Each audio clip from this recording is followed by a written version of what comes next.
Wir reden hier über die Gewalt durch den Islam. Was hat das mit dem Koran zu tun? Und wo sind die Unterschiede zur Bibel? Nacheinander werden wir jetzt diese 12 Kästchen ausfüllen. Mohammed hat die Texte des Korans innerhalb von 23 Jahren empfangen und er lehrte sie seinen Nachfolgern. In den frühen Jahren waren es kürzere Texte. Diese Teile behandelten besonders das Gericht Gottes am Ende der Zeiten. Über Christen und Juden finden wir hier eher positive Aussagen. Mohammed wurde in dieser Zeit als Prophet abgelehnt, weil er unter anderem gegen die Vielgötterei in Mekka gepredigt hat. Nach 12 Jahren ist er nach Medina ausgewandert, wo er als Richter und politischer Führer eingeladen wurde. In Medina suchten sie einen politischen Führer, der die Stadt zusammenhalten konnte. Erst in Medina hat Mohammed Gewalt gepredigt und praktiziert, besonders gegen seine früheren Verfolger, aber auch gegen einige Stämme in Medina. Die Elemente des islamischen Rechts, die besonders häufig kritisiert werden, stammen aus dieser Phase.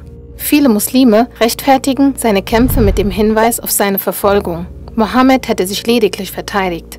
Außerdem sei Mohammed, anders als Jesus, ein politischer Führer gewesen und deswegen konnte er seine Gegner auch hinrichten lassen. Als Mohammed starb, wurde um seine Nachfolge gekämpft. Bekämpft wurden auch die Muslime, die nicht ihre Steuern zahlen wollten.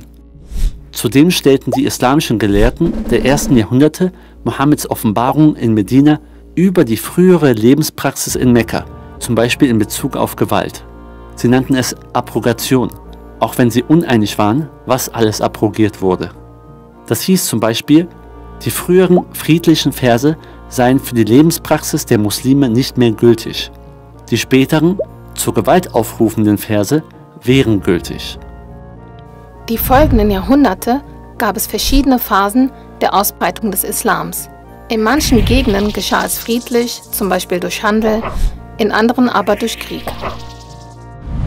Heute, besonders in der westlichen Welt, wollen viele Muslime den Koran neu interpretieren und sich an den friedfertigen Versen orientieren. In vielen islamischen Ländern herrscht aber noch das traditionelle Verständnis vom Koran, der traditionelle sunnitische oder schiitische Islam. Wobei islamische Gelehrte seit dem 19. Jahrhundert nicht mehr so stark hinter dem Prinzip der Abrogation stehen und dafür mehr schauen, wie Mohammed in unterschiedlichen Situationen reagierte. Ab wann darf man den Islam mit Gewalt verteidigen? Wie reagierte Mohammed auf seine Kritiker? Wie reagierte er auf jemanden, der den Islam verlässt? Gewaltbereite Gruppen betonen heutzutage ganz besonders das gewalttätige Vorbild Mohammeds. Im zweiten Teil geht es um die Bibel. In der Bibel gibt es ein Altes Testament. Da ruft Gott besonders in der Landnahme Israels zur Gewalt gegen Nichtjuden im verheißenen Land auf. Christen und Juden betonen, dass diese Gewalt nur zu einer bestimmten Zeit angeordnet wurde.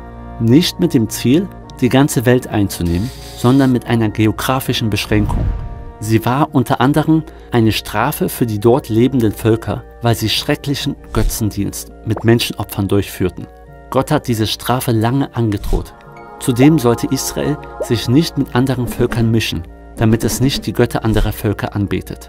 Gott offenbart sich hier als Richter, gegen den wir uns nicht auflehnen sollten. Letztendlich werden Christen die Gewalt im Alten Testament vor der heutigen westlichen Gesellschaft schwer erklären können. Muslime werden betonen, dass im Koran Allah niemals dazu aufruft, alle Frauen und Kinder eines Volkes zu töten. Und sie haben recht damit.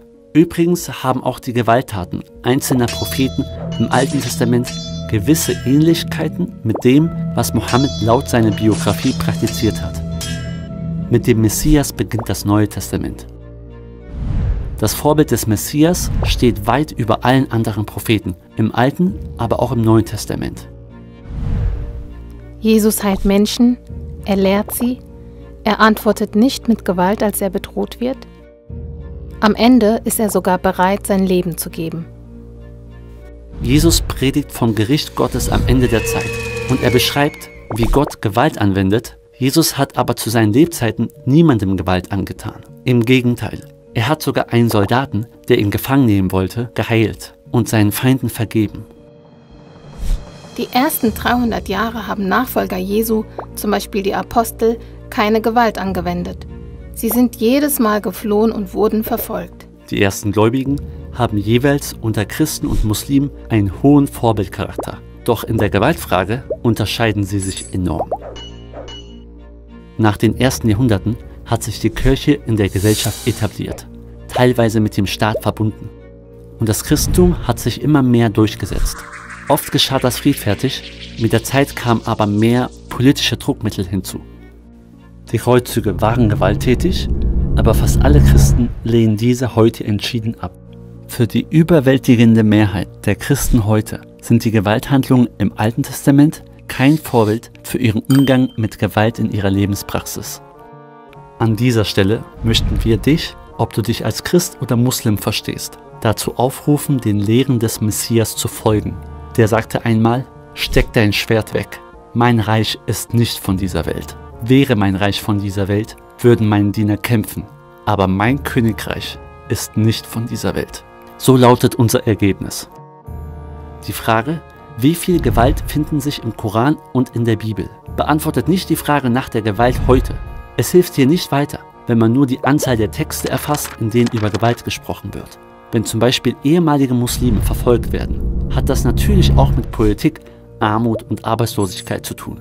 Doch nach einem Anschlag sind unbedingt auch diese Fragen zu stellen. Wie haben Gläubige, Christen und Muslime, ihre Schriften und die zentralen Vorbilder in ihren Schriften verstanden? Wie sind Mohammed und Jesus mit Gewalt umgegangen? Was haben die ersten Nachfolger, Kalifen, Imame bzw. Apostel Jesu über Gewalt gesagt? Und was haben sie gelebt? Das sind die entscheidenden Fragen für das Leben der Gläubigen.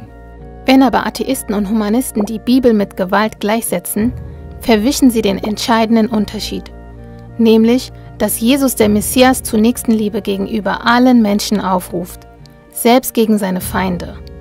Und das hat er auch konsequent vorgelebt. Seinen Jüngern gebot er, ebenso zu handeln.